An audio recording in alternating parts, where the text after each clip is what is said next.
The prosecutor is just laying brick by brick and moving very slow, just breaking it down frame by frame, because really that's her to her advantage.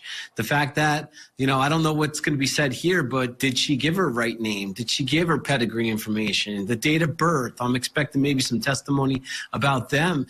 Answering those types of questions. And again, once you continue to get this understanding of other things, it makes it a little more difficult for the defense to say that she didn't have or understand the difference between right and wrong at the time of the crime.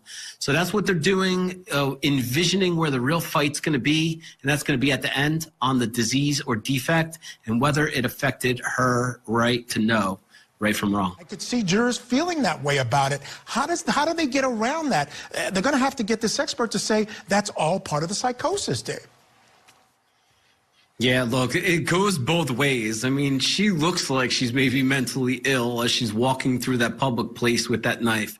With that being said, she's not walking around with a fork. She's not walking around with a spoon, right? It's a very goal-directed object that she captured, possessed, and is starting to walk around. So I think certainly that is a bad fact for the defense that it's there. Also, the eyewitness testimony of her cocking it back, and then the right, in response to you just stabbed a 3-year-old.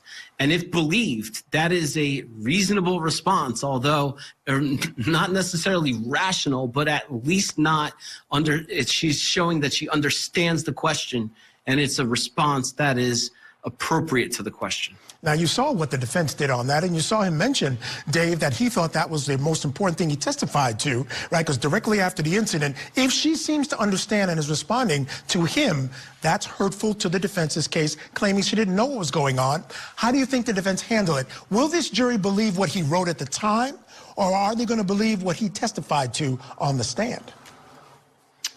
Very important fact, though, Michael. I mean, certainly as a trained officer, they understand the importance of documentation, and he would have understood that it is so important to include in the written statement the most consequential facts and observations.